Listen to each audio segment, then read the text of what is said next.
Hey, what's up, everyone? Welcome back to House of Footy. It's your boy Ray, and with me I got Mac. What's good? Chirp chirp. Gio unfortunately was not able to join us, but we have a extra guest. My smoke detector is going to be joining us. It's been going off. I hate that we weren't able to fix it. It's a long weekend here in Canada, so our condo people are not coming in until after the weekend. But anyways, don't It is worry. what it is. We Better than hearing Geo though, to be honest. So it's all good. It's all good. Hey, we are going to be going over the action from the Premier League from this weekend, and then we'll also preview the upcoming games taking place midweek as the season heads towards the last game week. Mac. Before we get into it, though, don't forget to follow us on our social media, both on Twitter and Instagram. Our handle is at @houseof_footy. Also, don't forget to rate, review, and subscribe to us. We are on both Spotify and YouTube. And lastly, feel free to get in touch with us via email. We love hearing from you guys, and we want you guys getting involved. Our email is houseoffooty@hotmail.com. Let's go straight into the action, Mac. Manchester City are title winners, completing the three-peat. And what an achievement from them. This, though, made official after Nottingham Forest beat Arsenal. So Man City didn't need to play before they were crowned champions. And so it was a little bit of a disappointing sort of way to hand City the title, Mac, because, Arsenal have been so good for the whole season. Whereas this result just, didn't really give justice to how Arsenal season's gone. What did you take from that game? So that game, it was kind of tough in terms of, it was a microcosm in a lot of ways of when Arsenal haven't played well this season, what has generally gone wrong with them is where they're very comfortable on the ball, having possession, but at certain times where they have kind of missing that little bit of spark, that little bit of creativity in the final third when players have been missing. So for an example being where Martinelli's been out for the last couple of games, Trossard's come in where in large sections of the season he's done well since he signed off on January, but there is a fading effect.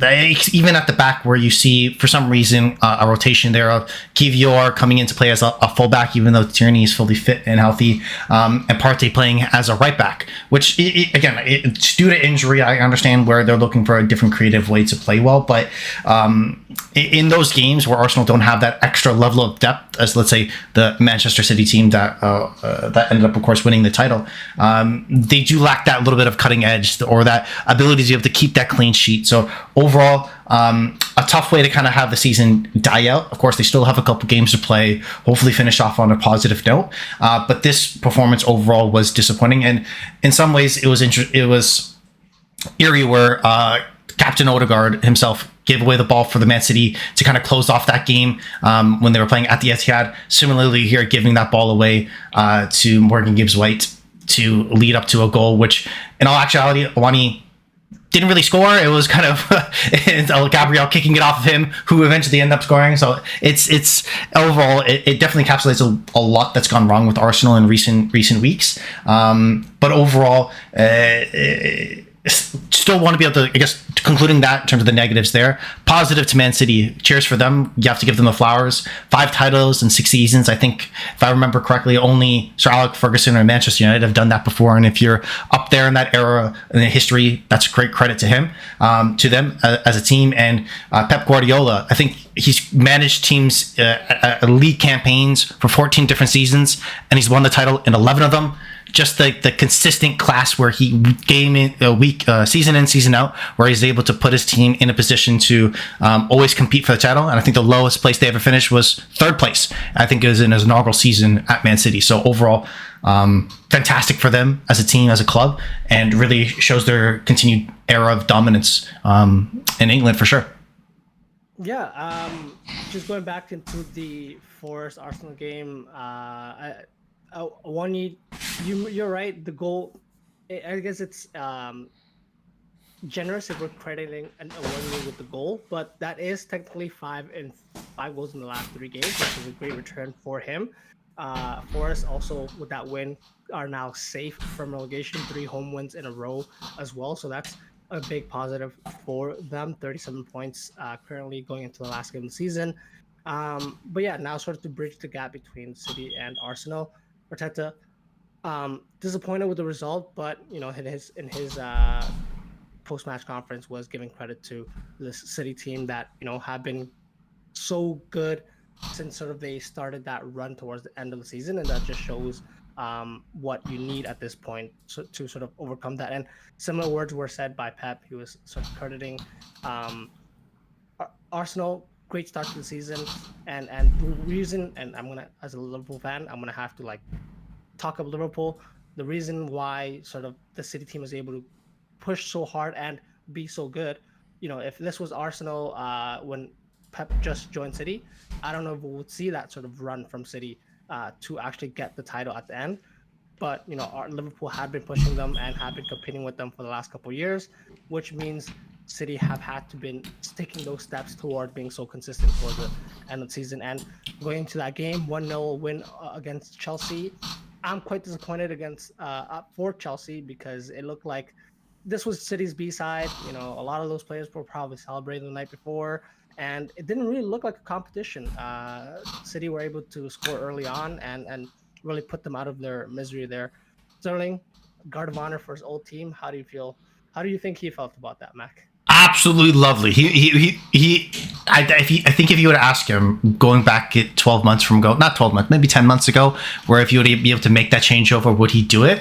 I would argue he would. Unless he was forced to leave, there would be no situation like he would do, considering how well or how poorly things have turned out for Chelsea, and potentially what he could still do, even as a bit piece on this Man City team, what you can do. And if there's any break in kind of trust or break in kind of performance from any of those City players, you're right back into that starting 11, right? Where sometimes we've seen Mahrez start on the right hand side, we've seen Foden, we see Bernardo Silva. Why couldn't it have been Sterling in certain moments where if he's able to look himself in the mirror, I could have got another title here, and he still would have played for England either way. So that was probably one of the main reasons why he left. And now on top of that, he's barely getting minutes for the Chelsea team. I understand, of course, under Englishman Frank Lampard, he's playing now. But in all likelihood, if you ask majority of Chelsea fans, is he a player that's going to be there next season? I don't think we'll have a consensus either way. So that's not a great sign from him. Overall, though, I think that that game in itself, if we're to talk about the Man City-Chelsea game, that was the definition of a regular season testimonial in some ways. Watching that game, it had the same vibe where no one really cares. There wasn't much heart desire. Fofana makes a mistake. Alvarez gets a goal. And that's really kind of what the only difference between the two teams. Really, and the scary part is that's not, in some cases, that's not even, I would argue, Man City's B side. A lot of their C side players, if you have Phillips playing, that's generally when the game is over. Okay, when you have Calvin Phillips playing, so he started the match, which it just didn't make sense. And it's not that I think he played. Because he played, I think, the full 90 in this game, if I remember correctly. So prior going into this game, he only had like 110 minutes in Premier League this season. So you almost doubled up his regular season minutes in one game. I know apologies to him. I know we rag on him all the time for this, but it's hilarious, and he got a Premier League title out of it. So kudos to him. Overall, though, I think in that game, it just really shows like the gulf in class between these two teams and the job that Pochettino has going in for the summer for Chelsea. I know that's something that we'll touch on a lot more later, but overall, we could and we will eventually. I know we will go through kind of how Chelsea, this Man City team, kind of after the World Cup coming back, the changes they made, how well they've done, the run that they've had, this kind of stereotypical Pep run that they've had. I think I think since John Stones come to midfield, they haven't lost a Premier League game. I think winning 17, drawing 4, something in and around there. So overall, a fantastic stretch and well deserved of their trophy. Yeah, to that point, that's sort of when they switched to that 3-2-4-1 formation. Exactly right. On Match of the Day, they confirmed 21 games, 17 won, 4 drawn, and it's probably something that we're going to see into those last couple games that they have, not just in the Premier League, but in the FA Cup and the Champions League final. But again, we'll touch more into that. Let's go now straight into the opposite end of the table, the relegation battle, which is heating up as we go towards the last game week. First, we're going to talk about Wolves 1, Everton 1, Mac. This game, interesting matchup.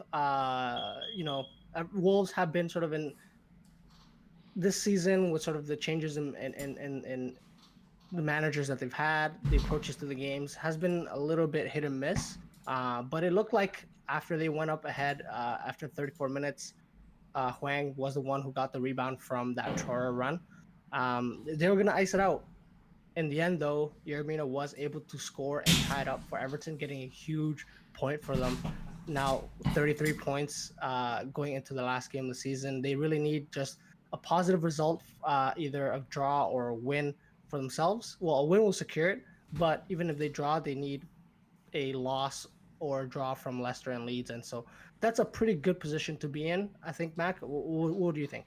I think this was almost enough. It looked for large sections of that game where Everton were on top. In my opinion, they were creating a lot more chances, especially when you had Dominic Calvert-Lewin, who had unfortunately come off due to an injury towards the end of the first half, which I think was a huge miss for them because even though he hasn't shown the kind of the quality he has in previous seasons, maybe because of injury, maybe because of form, or even in terms of maybe probably one of those down to one of those two reasons, but he was the major focal point for them in attack, where you kind of seen being balls lumped in the box for him to be able to kind of get at, create half chances, have something there. Versus immediately when he did come off, you kind of noticed that Wolves were able to grow a little bit more into the game. Of course, Everton ended up kind of in the last gasp pulling off a winner, but early on in this game, Everton had their chances to take an early lead. They had opportunities. One that does stick out to me was even, as I mentioned, Dominic Calvert-Lewin going in for a header from across from Iwobi. I think that was a great chance for him to be able to get on the board early, and the ability to be able to create those chances I think is huge. But with him now for sure in all likelihood a huge doubt going into the last regular season game, I think this result, that 1 point, might just barely be enough, that last gasp winner from Yeremina. But the interesting part though is that as the games broke out, and we'll talk about later, is where that in effect still did really nothing for them, because either one of the teams below them, Leicester, the team below them, one of the teams below them, has a better goal difference. So the draw or a loss in that situation almost made no difference. It really is, they need to be able to pull out a win, or they need, of course, hope that Leicester end up dropping all points. Because Leeds, in terms of goal difference, they need everything to go their way to have a shot to be able to kind of move back up the table. So I know that's what we'll touch on. But for that Wolves-Everton game, it was unfortunate that Everton couldn't kind of get that goal early, and that unfortunately put them in a position where now they still have their own destiny in their own hands, which is great, but it's so many different things could happen in this Premier League season. So it'll be very interesting to see what happens going forward. All to watch for sure. And yeah, essentially it's up down to them. Though out of the three teams that we're going to talk about as they come, Leeds do have to face Spurs, and Leicester do have to face West Ham. Everton though only have to go and take on Bournemouth at home, which I think is the most favorable one. So yeah, you could sort of say it really is a more favorable run for them. Though, like you said, early on in the game, Calvert-Lewin, did have a couple of those chances, which any other season sort of they put away, and then they're through. But yeah, definitely something to keep in mind, and we'll see what happens with Everton. But another game we're going to cover now is West Ham 3, Leeds 1. Mac, this one, Leeds actually started off quite well. I'm not sure if you were able to see Rodrigo's smashing volley, which was a fantastic goal. Weston McKennie with the long throw, which, you know what? It just gives me satisfaction because it shows that I know, as a Liverpool fan, I've seen a lot of our games, we struggle against long throws, which have been deployed by Brentford and most recently Aston Villa. It's nice to see that West Ham are also struggling with that, but that didn't really stop them. West Ham did make a comeback, and yeah, that just shows where West Ham is. What are your thoughts on this game?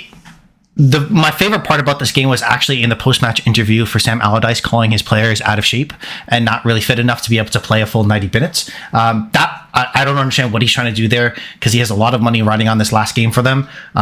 Maybe he's trying to motivate people, and the internal message is very different. That I thought was hilarious. So sorry to skip to the end, but that was funny because you can kind of see where he's coming from, where the first 20-25 minutes, Leeds looked the better team. They were on the front for creating opportunities. Patrick Bamford was getting in runs in behind, which is unusual. But to be fair, though, if he was getting a one-on-one, he'd probably miss it. Either way, they were a team that looked like they were the initiative, the aggressor, the one kind of on the front foot. But that tore off as soon as they really got that first goal, where West Ham started to grow in confidence. They've had very much a if you poll West Ham fans, where in the Premier League they've had a down season, but on a whole, considering what they were able to make the Conference League final and potentially be in a position to get European silverware, if that goes their way, this is a fantastic season. And you started to see that confidence swell and grow in the team, where they're able to play up from the back. They're doing flicks inside their own box. Paquetá probably had, even though I wouldn't say his best individual game, but just the ability for him, his skill sets to be able to kind of put them on show. I thought that was something different that we haven't seen as much from this Premier League season. And with it being his first, hopefully going into next year, he's able to continue to do that. And Declan Rice as well. I know every time he appears with the ball, you probably yak a little bit and throw up and swallow it back because you and Gio have distaste for him. But he played well too. Overall, there was a lot of positives from this West Ham team, and why I think going into the season, all of us were very high on them. And I think potentially going forward, they have the ability. And I think a huge thing for them is that they stuck with David Moyes, stuck to his plan. They were able to pull out the relegation battle. Still, like I said, in for a title. Overall, potentially a great season for them. But this Leeds, they had it. The first 25 minutes, to go back to, I know they had it, they let it slip, and unfortunately they really only have to put themselves to blame, because if I'm going to pick who's most likely going to go down between Everton, Leicester, and Leeds is my number one choice. The toss-up really for me is Everton going to slip up, and can Leicester overcome a West Ham team that's setting up for a European final? So overall, poor from Leeds, and they are kind of the reason why they're going down, of course. Yeah, to go back to that, just another, it piles on, and it shows you just have such a great start with the goal, and then, like you said, after the goal, not really able to create too much. The couple of chances that really stood out was Harrison gets the ball outside of the box, and any other season that goes to the back of the net, he misses it by quite a lot. And then after that, Somerville, even after they were 2-1 up, which actually, let's touch on that second goal by West Ham, very, very narrowly onside, had to be reviewed by VAR. And so those are the slim margins, and Leeds, it just continues to happen for them, given as a goal for West Ham. And they could have brought it back with Somerville. His shot is saved, and then Aronson, I'm not sure what he's trying to do there, just scoffs it, and it just results in another offensive attack with no real result. And then to add insult to injury, corner at the very end of the game, one person in the box for West Ham. He literally tries to kill the game. Paquetá then decides to become prime Ronaldinho, dances through the whole defense, and then finds Lanzini, who just puts it in. So, yeah, that's just the way it is. Different in sort of the runs that both teams have been. You highlighted West Ham, great week, like Moyes said, qualified for the final in the Conference League, and then get this result. And so, yeah, it looks like this is sort of what we were expecting from West Ham, and it seems kind of sad, and I think we can all agree it's kind of like a send-off for Moyes. I think they should move probably away from him next season if they're sort of looking to play with those players that they do have now, your Bowens, your Paquetá, maybe with more of attacking-minded coach. No offense to David Moyes, but yeah, this would be a perfect send-off for them if they're able to get a European title on his last game. And yeah, everything's clicking, like that second goal I just mentioned. Ings, nice way to find Bowen, and you didn't really see that. Remember early in the season, you had Skamaka coming on, and he wasn't getting any of the ball. Antonio, unfortunately for him as well, wasn't really getting that service, and now it looks like it's all clicking at the perfect time for them. And so we'll definitely see what happens there. I do have to ask Mac, because we might not preview it too much. Leeds do go to Spurs in the final game of the season. And I put it here, LOL. Spurs. What can you expect from that last game? Because Spurs is pretty much they are done for the season. I'm sure those players have checked out. Do you think Leeds can pull off a win here? I think so. I don't know if you know this story, and I think this might entertain you a little bit. There's been different eras of the Los Angeles Lakers throughout the years, and there has been a story from, I think it's like early 2000s, where they go into a huddle, and normally in the huddle you go like 1, 2, 3, go your team, or like a chant or fight or something, something right. Positive message.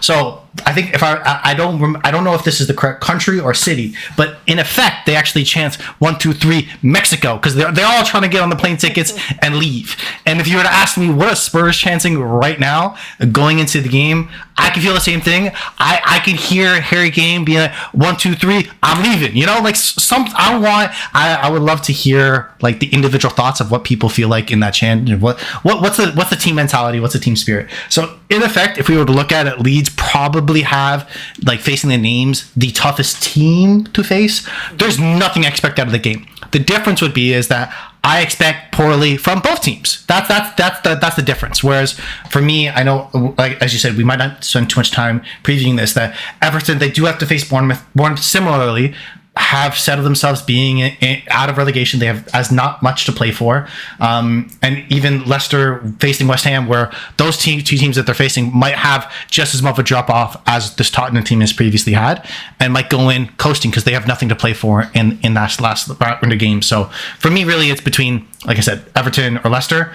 But it will be fun. It'll be entertaining to see which team plays more poorly between Leeds and Tottenham. That would be entertaining. For sure. Yeah, all to play for, to see who is worse on the day. But hey, let's take one quick break here, and then we'll be back touching more on Leicester that we just previewed, but also some of that top 4 discussion. So stay with us, guys. Welcome back to House of Footy, guys. We are going to continue our discussion now, talking about Newcastle and Leicester. They did play day of recording for us Monday, and it was a 0-0 result, Mac, but a lot of action, especially from Newcastle, as they were trying to put everything to an end and confirm their sort of next season's participation in the Champions League. A lot of attacking threats from them, and Leicester could have won it at the end, but I think 0-0 still sort of satisfied that Newcastle Champions League itch. What are your takes on this game, man?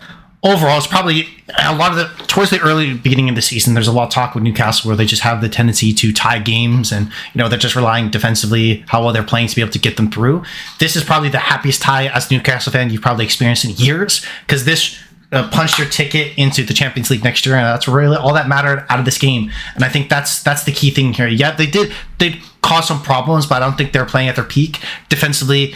They gave away a couple chances, so I don't think they're playing at their peak. But they did just enough. They got the job done, and it was a professional result. Where this is why they are where they are. Where for a lot of the season they've been able to take care of business when they did need to, scrap points with it where they needed to, and to continually to climb up the table. So overall, I think this is definitely emblematic of their season, of how well they played in this game. And in majority, the good part for them is the majority of their games this season that they've had in these games, those couple half chances that they created, they are able to bag a couple goals away. The only difference, they still played well defensively today at the time of recording, and were able to secure that 1 point to put them through. So it really puts us in a position where for the top 4, there's really only one team that could drop out, which is Gio's team, and one team potentially they can go in, which is your team. So lovely to see. But overall, for this Newcastle, great to see a big step in their footballing trajectory, and it'll be interesting to see how this seasons of performance puts them in a position to potentially bring in more players to help further and kind of ascend up the Premier League table potentially. So overall, great performance, great to see how well they're playing, and excited to see what St. James's Park will be like in Champions League football for next year. Exactly. If it's sort of any indication that they've given us, it's going to be a rocking stadium to be at, and it just goes to show the gulf in quality between these two teams today. 23 shots for Newcastle, the 1 for Leicester, which granted was at the end of the game and could have been a winner for Castagne. It wasn't, though. Pope with a great save, but on the flip side as well, Everson had a better game for Leicester. A lot of saves were called upon from him. Newcastle were able to dominate possession, 78% possession, which we've never really seen from Newcastle this season.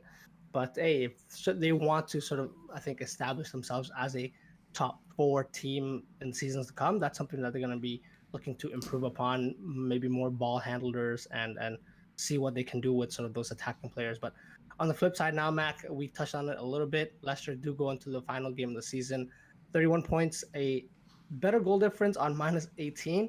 But like you mentioned, West Ham at home, West Ham, who will probably just be keeping their eye on that conference final. That's probably a good game to go watch, especially because Leicester at home have been known to sort of have that effect that Newcastle have at home. Quite a positive stadium when everything goes their way. What are your thoughts, Mac, on that game? Hot take. I think that West Ham, David Moyes is going into that match and not play majority of his players. I think that's going to be a rest game, and playing away at Leicester, nothing to really play for. Like I said, like we've talked about with the Conference League final coming up, why risk injury? What? Because he's had that happen to him before, where he's put players in, they've been injured, and it caused a lot of issues. And this team over the last couple of seasons have played a lot of football, so having a little bit of rest and recuperation for a lot of these players that have logged heavy minutes, like the Paquetá, like the Declan Rice, like even Ings has come in for, maybe we'll see him play, but I wouldn't be surprised if you see a heavy rotation of the squad, even though it's the final day of the season.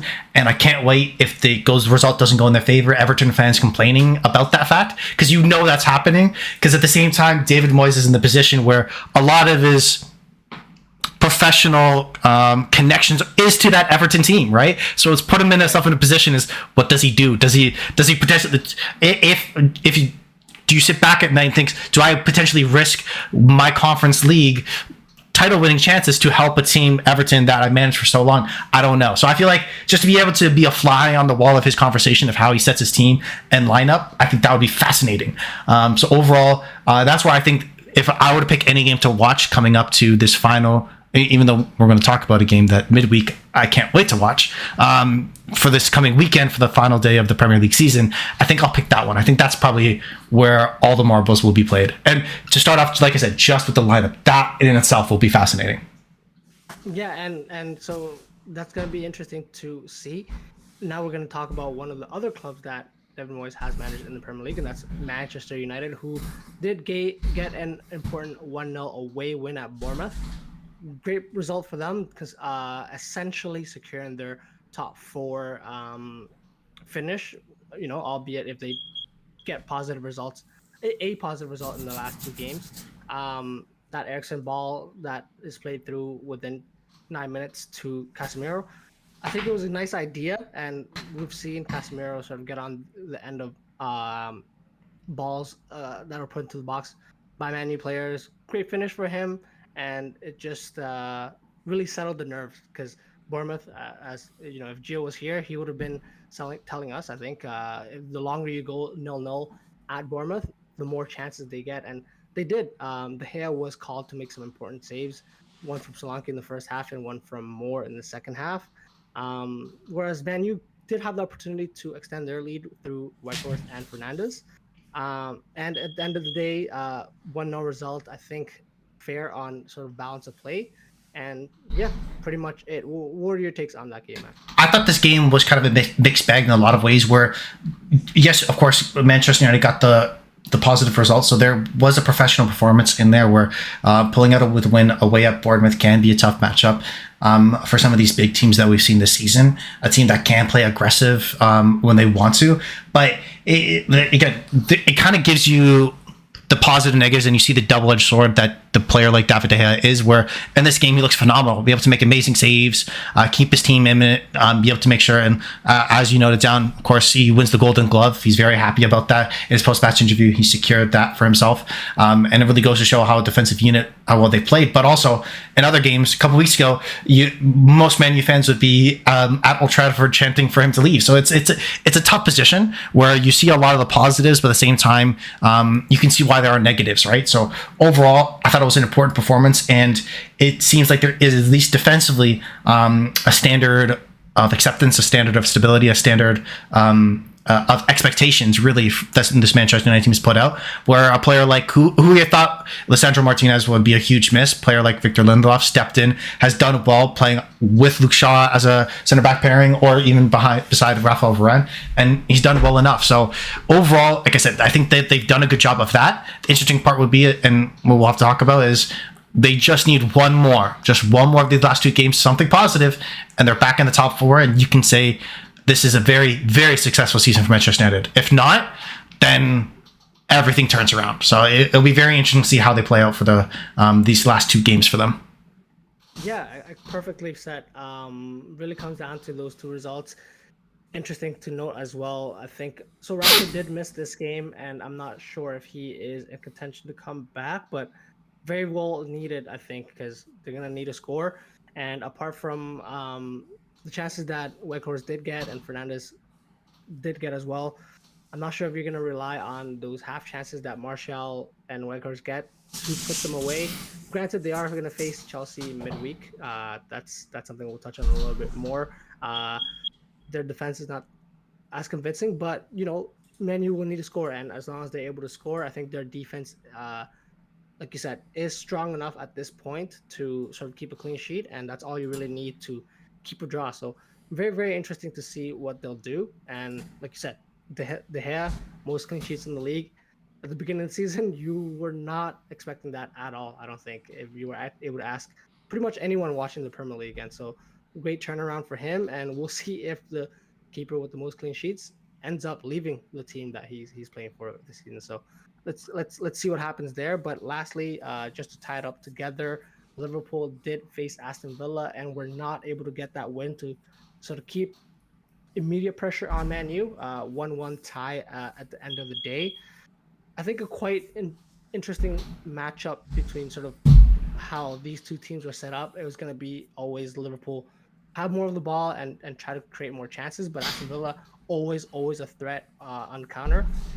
Early on in the first half, Watkins was brought down the box by Konate, and then went on to miss the penalty. So, myself as a Liverpool fan, a roller coaster of emotions because, when the penalty was awarded, I'm thinking, all right, this is it, and then he misses it, and you think, all right, we're good. Anfield crowd is back in it, and then not too long after that, Douglas Luiz, fantastic ball in the second phase of that attack, and then Trent Alexander-Arnold, for his credit that he gets going forward, defensively still not able to work that out and loses his man Ramsey at the far post, who converts. And that's 27 minutes in. Liverpool are down, needing a win.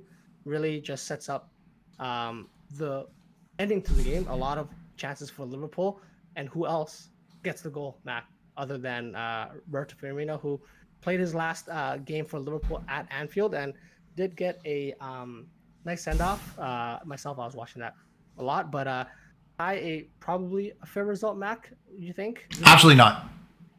Absolutely not. So I don't mean to come in hot here, but I don't know why you're not more angry. Do I have to fight for you? You know what? I'll find your back. We're boys. Well, we do this podcast together. I appreciate you. You know what? I'm here for you. So starting off, the Aston Villa, the first similar, and this seems to be a common thread of what I'm saying throughout this podcast, where the first little bit, Aston Villa played great.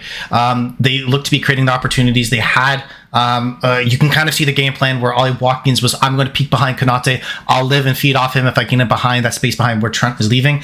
Great. You can see the game plan there. You can see the thought process, and have the desire to, like Douglas Luiz, to set up the goal that Ramsey actually slots away, where he wins back-to-back headers, winning 1-1s. I think it was with Henderson and Fabinho. Great credit to him. Soon as that happened, there was a flip switch from Liverpool, and this does go to show that early you can always lose a game. You can lose a game in the first half, but you can't win a game. And unfortunately, Liverpool put themselves in a position where they're making it tougher for them to win the game because of that early on performance and a series of incidents when in effect later on, which I argue was not fair to them. One being, I do not understand how Mings wasn't given a red card for the Gakpo challenge. His foot. That's paper carbon copy of what we told. Yes, he's going for the ball. I completely understand that, but that's dangerous and reckless in a high foot.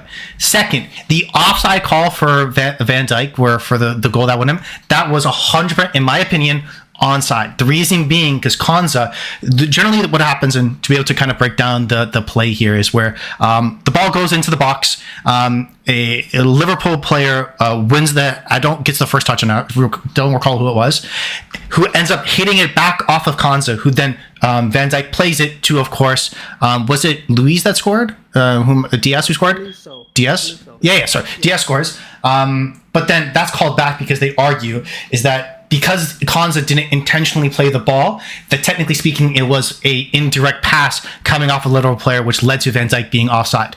However, if you watch the replay, you see Konza actually making a reaction to the ball, where it's not as if it hits him. He moves his foot to try to block the pass, in effect creating the action. He's intentionally playing the ball there, which that means Van Dijk theoretically is onside. So if I'm you, I'm fuming, because if you get 3 points there, you're in a better position to finish in the top 4, where now you don't just need Manchester United to have a positive result. Manchester United needs to win to guarantee themselves being in the top 4. So now you've closed the area gap. So I understand, yes, we've all had situations where VAR, refereeing mistakes happened. One situation that kind of sticks in the back of my mind is the Arsenal versus Brighton, I think it was earlier on in the season, which VAR just apologized afterwards. But this is given the time of the season, seems much more grave and kind of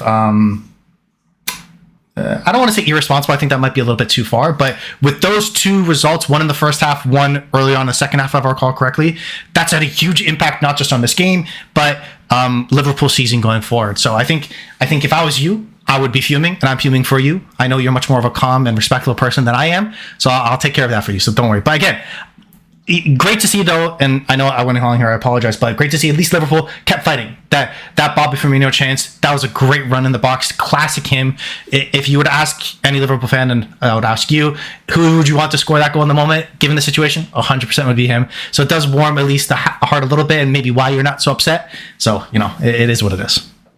Yeah, no, exactly. That's a great thing to see. And you know what? You talked me into it. I'm upset now. Let's go! Could have got the win.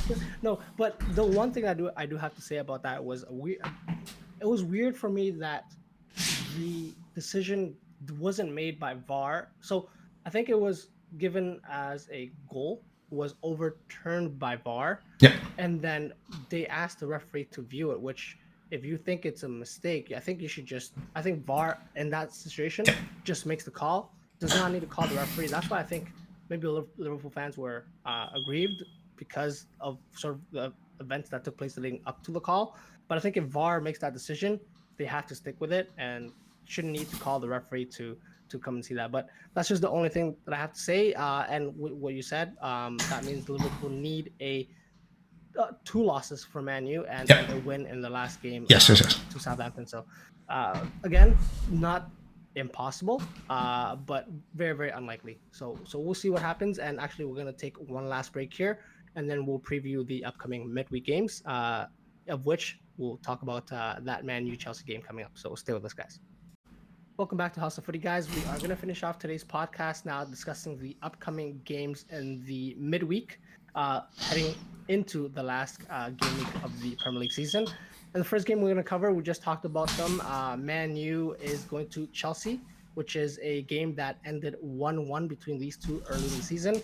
Mac, the first goal in this game that was played, Jorginho scored a penalty, and then Casemiro tied it up at the end, which, hey, crazy to think that happened this season, but that's the most recent result we can go off of. Chelsea, of course, did lose 1-0 to City, and Man U did win away at Bournemouth 1-0. What type of game do you think we'll see from these two sides? Honestly, if you would ask me, if I had a crystal ball, there is. If I had a magic 8 ball, there should be like a magic 16 ball, because there's so many different outcomes here that you could have. Because I don't know what type of Chelsea team I'm going to get. Is Rashford going to play? Is Bruno going to cry on the pitch? Is Casemiro going to get a red card? I don't know. So many things could happen, right? Where it really, I think going into this game, it's which team is going to shoot themselves in the foot more often is in all likelihood going to lose the game, because it's not a. I would argue, and I know this may not be fair considering how well Manchester United have played thus far this season. It's not either team with, I would say, as many match winners, especially if Rashford isn't playing, where he's been their talisman and has been the main player, in my opinion. And without him, if he's not there is so many different variables that could happen, is where I would most likely find that a mistake would occur, which would lead the other team, of course, getting on the score sheet. In all likelihood, these two teams, especially with their some key players missing, have had trouble scoring goals, where they haven't bagged as many into the back of the net, where that first goal, in my opinion, would probably decided very early on. I don't see a high-scoring, free-flowing game. I see a game of half chances of mistakes. In all likelihood, you would give the edge to Manchester United, given that they've played better, that they've been more clinical in those moments, and they have made fewer mistakes. But if I'm a player on this Chelsea team, this is your chance. That Man City game was meaningless, was a testimonial for you to recover, to be a spoiler. This is the opportunity you can play for. And scoring a goal, having a moment against a Manchester United team, I think sets that player up, sets that team up potentially to be in favor of coming into a Pochettino reign next season, where you could look at it like, this is something positive, this is something we could take away. You can be a big player in big moments. So I think there is something to play for here for them, and it's not kind of just, like I said, a free kick about. Yeah, exactly. And you do, like you said, want to, for those Chelsea players who are currently there and might stay there for a long period of time, which there are a lot of because there were a lot of signings in the two transfer windows. Yeah, a chance to sort of make a statement for yourself and show Pochettino, hey, I want to be in this team, and this is what I can do. The thing about the question that I asked though is a little bit, it's a little bit of a free hit because, like you said, we can't really predict what's going to happen. We don't know what teams, well, especially Chelsea, what team they'll put out, and that kind of makes it harder for Man U to sort of predict their lineup. I think they went back to a back three in the game against City. Chelsea did, but there was a lot of people, and this on Twitter, a lot of Chelsea fans on Twitter asking why are we watching Azpilicueta play a full 90 minutes when he's essentially now considered access to necessity at Chelsea. You'd rather have some of those younger guys come through, which is something that Lampard would probably want to try to do as much as possible, which could have an effect in this game. I'm interested to see if Sterling and Madueke get another start. If João Felix will have another cameo before he goes back to Madrid, and does he come back to Chelsea or stay in the Premier League? Hasn't been the most effective return in terms of goals for him in the Premier League. So this will be another test for him to see if he can make a name for himself and make a case for other teams to look for him in the offseason. So something interesting to see.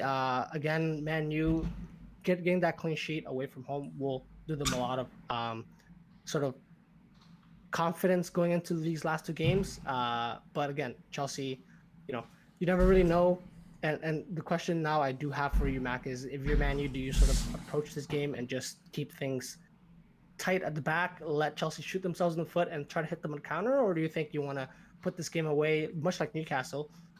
It's in your hands, you put it away, you're done, and then you qualify. What do you think the approach is? I think the approach is the former versus the latter, given in effect that Manchester United, I think if they were trying to play more an expansive game in this matchup, does give easier opportunities from a porous Chelsea attacking line, where if you can play defensively sound, not really worry about, but keep all their shots from maybe to 25, 30 yards, you have a confident goalkeeper, you don't have much to be able to worry about there from this Chelsea team, and kind of really have a Mourinho masterclass in a lot of ways, where you're just drowning them out, have a boring game, keep things tight, and potentially hit them on the counter, especially if they're playing, just as we talked about in their previous matchup, as you mentioned, in terms of three at the back, and get out one-on-one with either an Anthony or Jadon Sancho. If you don't have if you don't have Rashford come back in, you like the odds of, okay, we can maybe create something from there, and that should be enough. And worst case is a 0-0 works perfectly for them. So I think that's the game plan I'm going in. I know it's reductive. I know it's not exciting,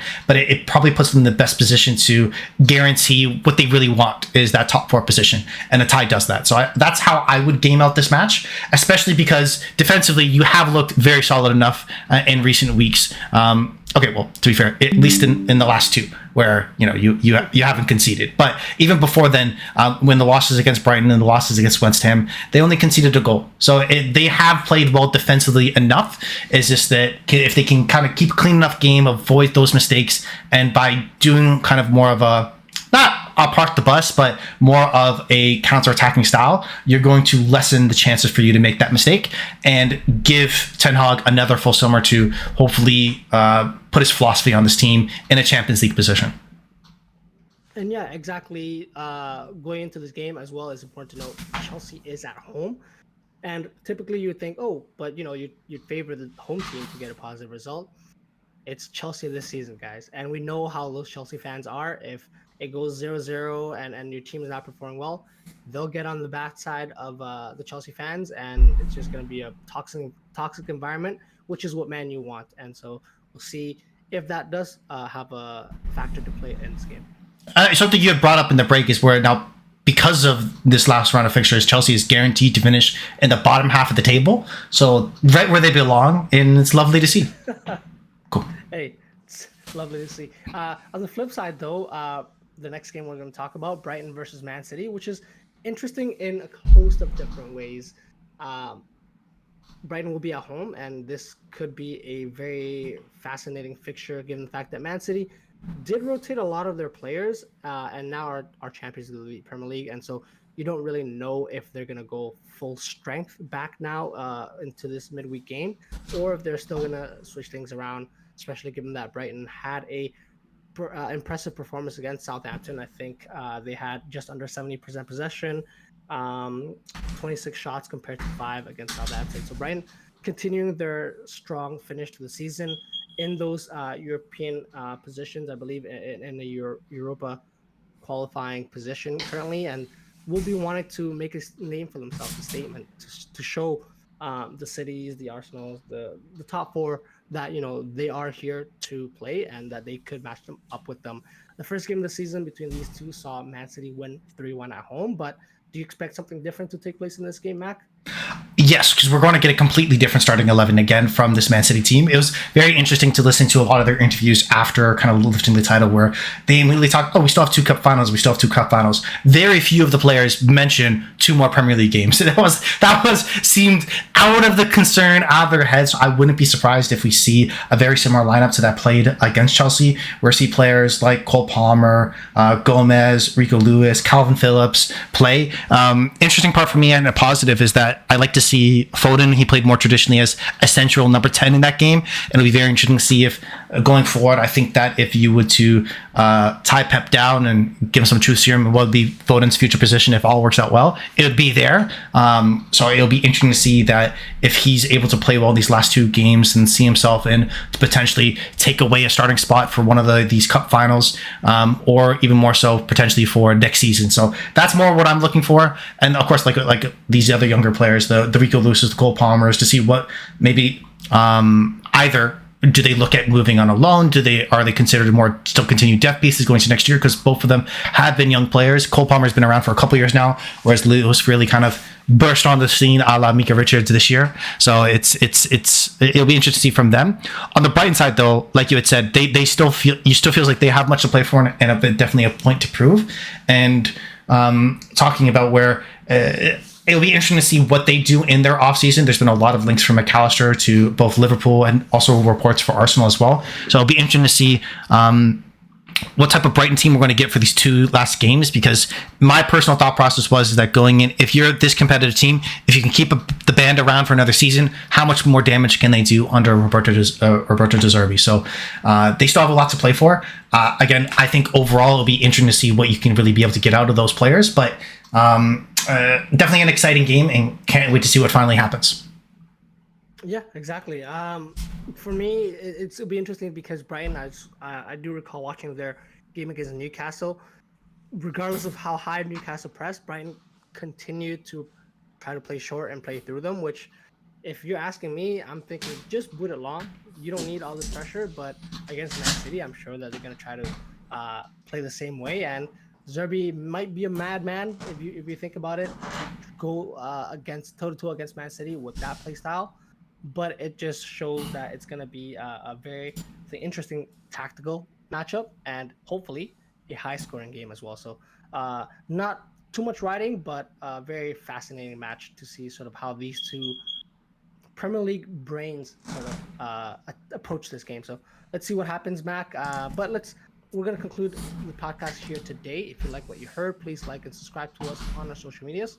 That's at @houseof_footy. If you have any comments, suggestions, or general banter, get in touch with us via email, houseoffooty@hotmail.com. The next time you hear from us will be Friday, when we have a different type of episode for you. It's going to be more so looking towards the end of the 2022-2023 Premier League season. And so keep your ears peeled to that. It's going to be definitely a fun one, which Mac will be hosting. But thank you, Mac, for joining us. Chirp, chirp. And thank you guys for listening.